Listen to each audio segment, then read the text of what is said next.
ప్రభుత్వాల్లో ఉండేవాళ్ళు అది ఏ పార్టీ కావచ్చు. వాళ్ళు స్త్రీల నిజంగా ముందుకు రావాలి. వాళ్ళు సమానులు అని ఒప్పుకుంటున్నారా? మహిళల్ని కేవలం లబ్ధిదారులుగాను, ఓటర్లుగాను చూస్తున్నారా? అంటే నేను రెండోదనే అనుకుంటున్నాను. హ్మ్. దీంట్లో ఏంటంటే మహిళల్ని ఓటర్లుగా చూడడంలో ఒక పెద్ద ఇల్యూజన్ క్రియేట్ చేసేది ఏంటి అంటే, మేము మీకు అన్నీ ఇచ్చేస్తున్నాం. మిమ్మల్ని గుర్తిస్తున్నాం, మిమ్మల్ని పూజిస్తున్నాం, మీరు తప్ప మాకు లేదని. ఎందుకంటే ఇప్పుడు ఓటింగ్ దాదాపు కొంచెం మహిళల సంఖ్య కూడా ఎక్కువైంది. హ్మ్. అందుకని మీరు చూస్తారు రిజర్వేషన్ బిల్లు. మహిళా రిజర్వేషన్ బిల్లు అరచేతిలో బెల్లం పెట్టి మా చేతి దాకా నాకు ఇచ్చారు. బిల్లు చట్టమైంది. పోటీ చేసే పరిస్థితి లేదు. చిన్న క్లాజ్ అడ్డం పెట్టేశారు. ఎట్లా అంగీకరిస్తారబ్బా వీళ్ళు పార్లమెంట్లో అనుకున్నా. ఇంత తేలిగ్గా ఎట్లా అంగీకరిస్తారు ఈ మహానుభావులు? ఎందుకంటే అసెంబ్లీ పార్లమెంట్లు అనేవి డెసిషన్ మేకింగ్ బాడీస్. హ్మ్. It's about power and money. అందులో చాలా స్వార్థ ప్రయోజనాలు ఉంటాయి. అది డబ్బు, అది అధికారానికి సంబంధించిన కేంద్రాలు అవి. అట్లాంటి వాటి వాళ్ళకి ఆడవాళ్ళని ఎట్లా రాణిస్తారబ్బా? వాళ్ళ కుటుంబాల నుంచైనా ఆడవాళ్ళని రాణిస్తారా హ్మ్. అనే ప్రశ్న వేసుకొని నేను చాలా ఆశ్చర్యపోయినా. ఏంటబ్బా వీళ్ళు నిజంగా ఆశ్చర్యకరమైన వెనక్కి విషయం. నడిచేవాళ్ళు వీళ్ళు బిల్లుని తీసుకొస్తున్నారని. అది కూడా ఎప్పుడు మీరు చూడండి, మొత్తం అంతా 10 ఏళ్ళు ఏం చేయాల, 9వ సంవత్సరం లాస్ట్లో చేశారు. అది ఫుల్ మెజారిటీ ఉంది కదా అంతకుముందు కూడా. ఎందుకని చేసింది ఏమిటి ఇంతకీ? ఇల్యూజన్ క్రియేషన్ గవర్నమెంట్ ఎట్లా చేస్తుందో చెప్తున్నా. హ్మ్. మేము రిజర్వేషన్ బిల్ తెచ్చాం అంటే మీరు లబ్ధిదారులు అని చెప్పారు. ఏది రిజర్వేషన్ బిల్లు? అది జనాభా లెక్కలు పూర్తి కావాలి. 29లో అవుతాయా 34లో అవుతాయా తెలియదు. ఒకవేళ 29 తర్వాత అయితే 31లో అయితే బహుశా 34కి కంటెస్ట్ చేస్తారు. అంటే ఒక టర్మ్ మిగులుతుంది. చట్టంలో 15 సంవత్సరాలు ఇచ్చారు దానికి రిజర్వేషన్ టర్మ్. హ్మ్. అంటే 3 టర్న్స్ తీసుకోవాలి. 3 టర్న్స్ తీసుకుంటే 3వ వంతు కాబట్టి మొత్తం సీట్లు కవర్ అవుతాయి అనేది ఐడియా. మరి అట్లాంటప్పుడు నీకు ఒకటే టర్మ్ మిగులుతుంది. అంటే 34లో ఒకసారి 33% వచ్చాక కథం అయిపోతుంది మన కథ. హ్మ్. దానికి ఎంత ఇల్యూజన్ క్రియేట్ చేశారు, మీకు మీకు ఎంపవర్మెంట్ ఇచ్చేసాం అని చెప్పి. ఇది ప్రతిదీ ఇట్లే ఉంటుంది. అట్లనే జెండర్ బడ్జెటింగ్ అన్నారు. జెండర్ బడ్జెటింగ్కి ఈ సంవత్సరం కేటాయింపులు చేశారు. కానీ దేని మీద మీరు పెడుతున్నారు దాన్ని? ఆవిడ మహిళా ఫైనాన్స్ మినిస్టర్ ఆవిడ మాట్లాడుతూ 37% ఇప్పుడు వర్క్ ఫోర్స్లో విమెన్ ఉన్నారు, ఇది 70% చేస్తాం అంది. ఎందుకంటే ఇంటర్నేషనల్ స్టాండర్డ్స్లో 69% విమెన్ వర్క్ ఫోర్స్లో ఉన్నారు, లేబర్ పార్టిసిపేషన్ ఫోర్స్ అంటాం. మనకి 37, అంటే దాంట్లో సగం కూడా లేరు.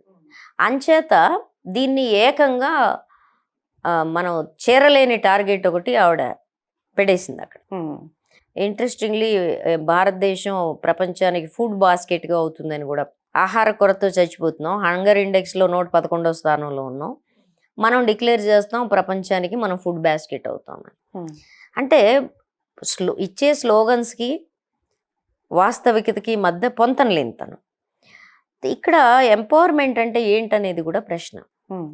నువ్వు ఈ ఏవైతే స్త్రీలని వెనక్కి నెడుతున్నాయో ఆ స్ట్రక్చర్స్, ఆ వ్యవస్థల గురించి నువ్వేం మాట్లాడవు.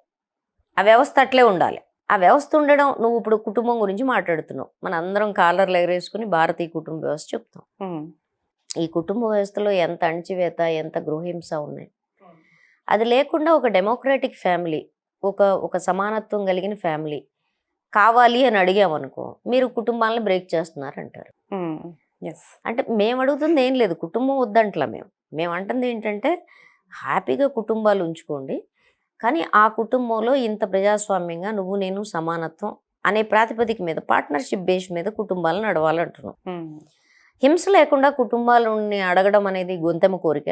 హింస జరిగితే తప్ప కుటుంబం నిలబడదు అంటే అటువంటి కుటుంబాలు అవసరమా అనే ప్రశ్న ఇస్తే అది హేతుబద్ధమైన ప్రశ్న కాదా?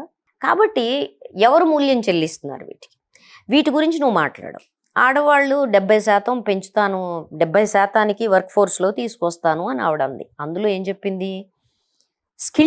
స్కిల్డ్ అంట, ఎలిజిబుల్ ఎంప్లాయ్మెంట్ అంట, సస్టైనబుల్ లైవ్లీహుడ్స్. ఇవి చేయాలంటే ఏముండాలి? వీటికి అడ్డం పడుతున్న అంశాలు ఏంటి? ఒకటి, నీ సొసైటల్ నామ్స్, నీ సమాజంలో ఉండే నిబంధనలు ఆడవాళ్ళ మీద ఏంటి? నువ్వు ఎక్కడికి వెళ్ళొద్దు, ఎక్కడికి. మొబిలిటీ అండి. ఇంట్లో మగపిల్లగాడు ఆడపిల్ల ఇద్దరు ఉన్నారనుకోండి, ఫస్ట్ సైకిల్ ఎవరు కొనిస్తారు? అబ్బాయికే. అంటే ఆడవాళ్ళ మొబిలిటీని ఇంట్రెస్టింగ్లీ నేను రాజస్థాన్లో ఒక రాజ్పూత్ అంటే అన్ని కుటుంబాలని అట్లా తీసుకోలేం కానీ నన్ను ఎవరు జనరల్గా జరిగేది జనరల్ గా జరిగేది. ఒక రాజ్పూత్ విమెన్ ఉంది. షీఈ్ ఒక మంచి ఐపీఎస్ భార్య. She very happy. ఆమె ఒక జెండర్ సెన్సిటివిటీ క్లాస్కి వచ్చి, మేడం నేను మీతో ఒప్పుకోవట్లేదు, అసలు అదేమీ ఉండదండి, అట్లా డిస్క్రిమినేషన్ ఉండదు, అట్లీస్ట్ ఎడ్యుకేటెడ్ ఫ్యామిలీస్లో, అంటే రాజపూత్స్ మా కుటుంబంలో అలాంటిదేం లేదు, మంచి డబ్బులున్న కుటుంబం. నేను ఆలోచించుకోండి, let us go through the session, చూడండి మీరు ఆలోచించుకోండి అని చెప్పి.